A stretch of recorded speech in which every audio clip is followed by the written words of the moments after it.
Mi nombre es Malvina Tourné, yo soy asistente de la Cátedra de Anatomía Patológica y vamos a hablar de neoplasias. Esta es la segunda parte. Vamos a hablar sobre el concepto de metaplasia y de displasia, secuencia displasia-carcinoma, sobre carcinoma invasor y a grandes rasgos de la estadificación de los tumores malignos. La metaplasia es un término que indica la sustitución de un tejido maduro por otro tejido y ocurre como consecuencia de una respuesta adaptativa a un medio hostil. Y la célula sustituta, la nueva célula del nuevo tejido maduro, se adapta mejor a las condiciones del medio. En este caso vemos una foto de una colposcopía de cuello uterino. La línea roja está marcando la zona de transformación, que en la microscopía la vemos como un epitelio escamoso que corresponde al exocervix, que abruptamente se transforma o pasa a un epitelio, a la mucosa endocervical, al epitelio de la mucosa endocervical, que es un epitelio simple ciliado.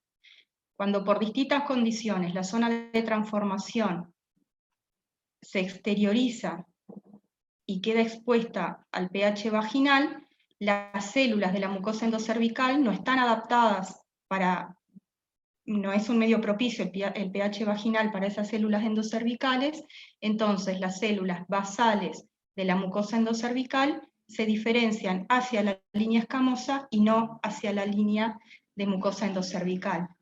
Entonces, esa mucosa endocervical evertida pasa a ser sustituida por un epitelio escamoso maduro.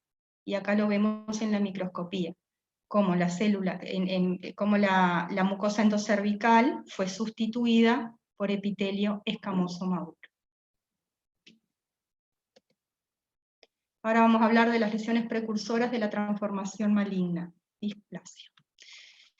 La displasia significa crecimiento desordenado. Ocurre con mayor frecuencia en los epitelios y se caracteriza por cambios morfológicos que están dados por alteraciones arquitecturales y celulares. Dentro de las alteraciones arquitecturales del epitelio encontramos la pérdida de la maduración, pseudoestratificación o estratificación. Y las alteraciones celulares determinan la atipia nuclear, que está caracterizada por un aumento del tamaño del núcleo, con tamaño y forma variadas, hipercromasia, gránulos de cromatina gruesos y presencia de mitosis atípicas. Las displasias las podemos clasificar en leve, moderada o severa según la altura del espesor del epitelio que estén afectando. La displasia leve o moderada puede regresar una vez que cesa la noxa que la desencadenó, o incluso la displasia severa y el carcinoma, si bien pueden evolucionar al carcinoma invasor, pueden estar mucho tiempo como displasia severa o carcinoma in situ antes de evolucionar al carcinoma invasor. Y acá vemos ejemplo de displasia leve, moderada y severa. Tenemos que recordar que en las displasias siempre la membrana basal está conservada, y los cambios que se dan a nivel de las células ocurren en el espesor del epitelio. En este caso es una displasia leve, porque las células neoplásicas están comprometiendo solo el tercio basal del epitelio. Esta es una displasia moderada, donde 2/3 del epitelio basal están comprometidas por las células neoplásicas, y acá es una displasia severa, donde todo el espesor del epitelio está comprometido por células displásicas. Cuando la displasia afecta todo el espesor del epitelio y siempre respetando la membrana basal, hablamos de neoplasia preinvasora o carcinoma in situ. Ahora vamos a hablar de carcinoma invasor. Una vez que las células tumorales rompen la membrana basal, las células la atraviesan y crecen infiltrando el estroma subepitelial. Y ahí es cuando hablamos de tumor invasor o infiltrante. La capacidad de infiltración, de invasión y de destrucción progresiva del tejido circundante es un rasgo fiable de malignidad. Acá en la foto vemos un tumor que está localizado en el epitelio, pero acá ya vemos cómo logró romper la membrana basal y logró infiltrar los tejidos subyacentes a la membrana basal. En este caso hablamos de carcinoma invasor o infiltrante.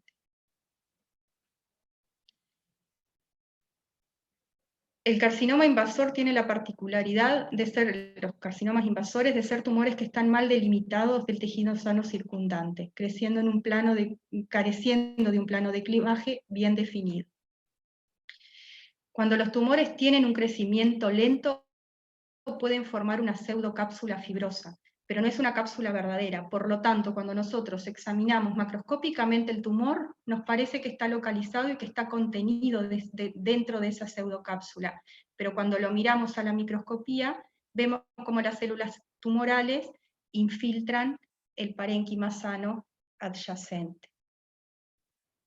Y la capacidad de invasión de los tumores dificulta, o en unos casos incluso puede imposibilitar, la resección quirúrgica debido a eso, a la infiltración del tejido adyacente, y en esos casos el cirujano tiene que asegurarse de hacer un buen margen de resección que esté alejado del lugar donde macroscópicamente ve la lesión.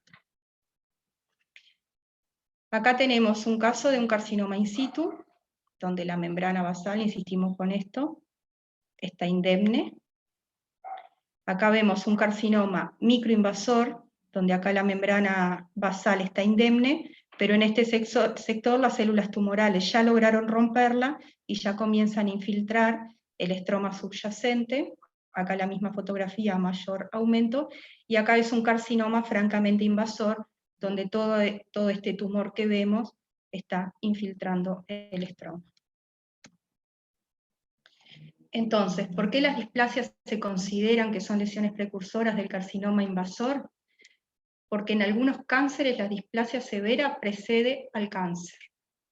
Y porque cuando examinamos tumores malignos, cánceres, podemos ver que hay focos de displasia cercano al carcinoma. Entonces podemos inferir que ese carcinoma se originó de una evolución de la displasia hacia el carcinoma.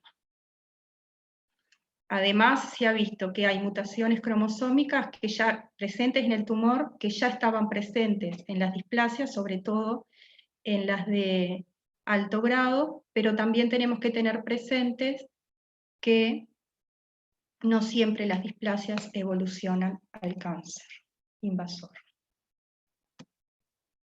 Entonces acá tenemos dos ejemplos de secuencia displasia-carcinoma. Esto es un epitelio escamoso maduro, acá tenemos una displasia leve, una displasia moderada, una displasia severa, un carcinoma superficialmente invasor, en estados iniciales de invasión del estroma, y en este otro ejemplo vemos un carcinoma francamente invasor. Lo mismo en este caso de colon, donde acá vemos una mucosa colónica normal, acá vemos una displasia leve, una displasia moderada, una displasia severa, un carcinoma intramucoso y un carcinoma invasor.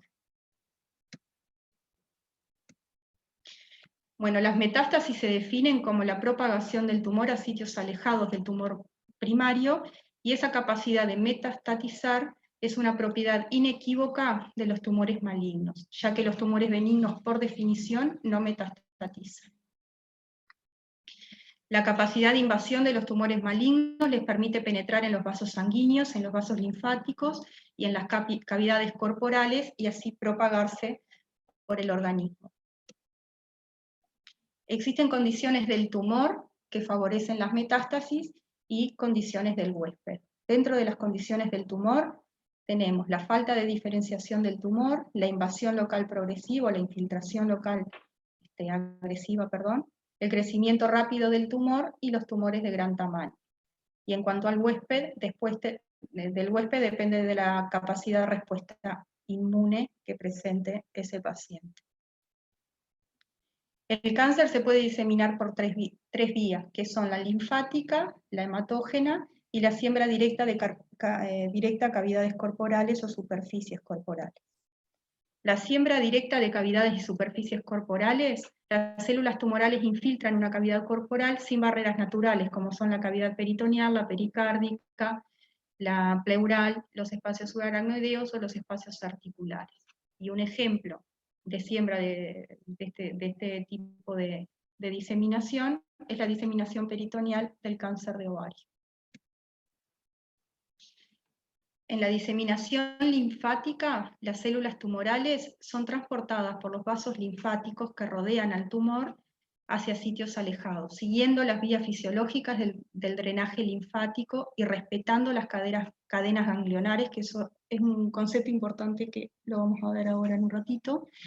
Es la vía más frecuente, la linfática, de diseminación inicial de los carcinomas.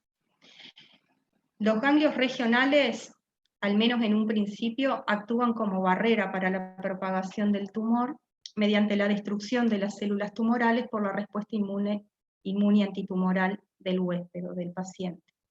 Y tenemos que tener claro que la presencia de adenomegalias o de ganglios aumentados de tamaño en las cadenas ganglionares cercanas al tumor o regionales al tumor no siempre significa que ese ganglio vaya a tener una metástasis del tumor, sino que a veces la adenomegalia es reactiva justamente porque el sistema inmune está tratando de controlar esas células metastásicas que llegaron al ganglio. Y bueno, y el concepto de ganglio centinela. El ganglio centinela se define como el primer ganglio de una región ganglionar que recibe el flujo linfático del tumor primario.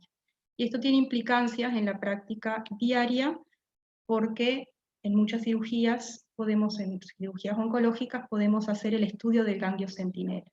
Entonces, se marca el ganglio centinela, que es, como dijimos, el primer ganglio de una región que recibe el flujo linfático desde el tumor.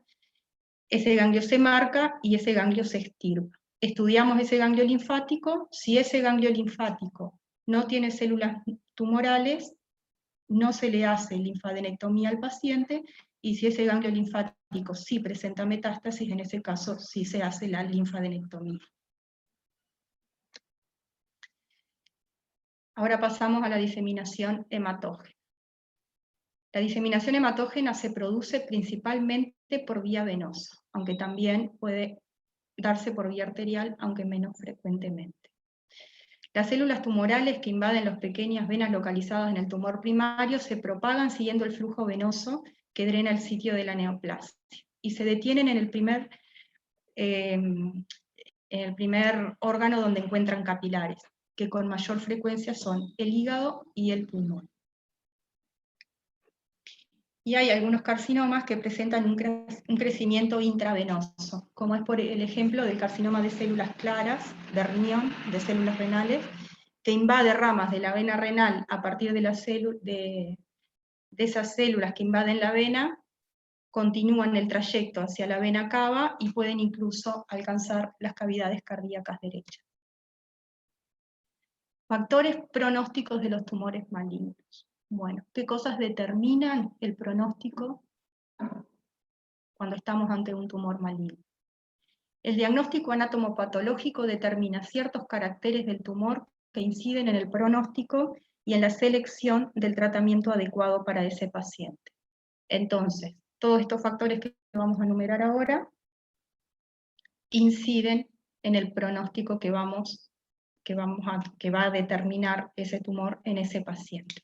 Y esos factores son el tipo histológico, el grado de diferenciación del tumor, si son tumores de bajo grado o de alto grado, el grado nuclear, eso quiere decir qué tan atípico o qué tanta atipía encontramos en esos núcleos, el índice mitótico, si un tumor tiene pocas mitosis o tiene muchas mitosis, la magnitud de la respuesta inmune reactiva del huésped, la presencia de necrosis y la cuantificación de esa necrosis, la profundidad de invasión del tumor, el estado de los márgenes de resección de la pieza quirúrgica. No es lo mismo resecar una pieza tumoral y que los márgenes no estén infiltrados por el tumor, a que los márgenes sí lo estén, porque eso significa que quedaron células tumorales todavía en el paciente, que el tumor no pudo resecarse completamente. También la presencia de invasión linfovascular o perineural son factores pronósticos, la infiltración de órganos o estructuras vecinas, la infiltración tumoral de los ganglios linfáticos locorregionales y la presencia de metástasis a distancia.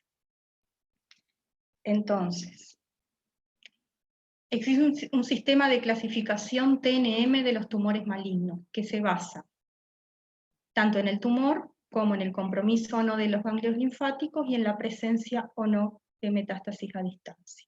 La T expresa la extensión anatómica e histológica del tumor. La N, la presencia o no de metástasis ganglionares en ganglios regionales, y como dijimos, la M, la presencia de metástasis a distancia. La estadificación TNM permite estadificar el cáncer del paciente, determinando la extensión de la enfermedad al momento del diagnóstico, y con eso se logra establecer un pronóstico y ofrecerle al paciente la mejor terapia para su caso en particular. Y es importante saber que cada tumor maligno tiene su propio sistema de estadificación TNM. Por ejemplo, hay criterios que son específicos para cada tumor. El tamaño del tumor es un factor pronóstico importante en el cáncer de mama, pero no es un factor pronóstico importante en el cáncer de colon. Y en el cáncer de colon lo que sí tiene peso pronóstico es la profundidad de invasión que presente ese tumor. Bueno, en base a la estadificación TNM surgen 4 estadios, que van del 1 al 4. También la estadificación, los 4 estadios son propios para cada tumor, pero en términos generales, los tumores en estadio 1 tienden a ser tumores relativamente pequeños, que no son invasivos o que son poco invasivos y tienden a no tener metástasis ganglionares. En cambio, los estadios 2 y 3 son tumores de mayor tamaño, con mayor invasión, y en general tienen ganglios metastásicos o ganglios positivos. El estadio 4 son los tumores que tienen metástasis a distancia. Bueno, hasta acá llegamos con la parte 2 y hay una parte 3 también de neoplasias.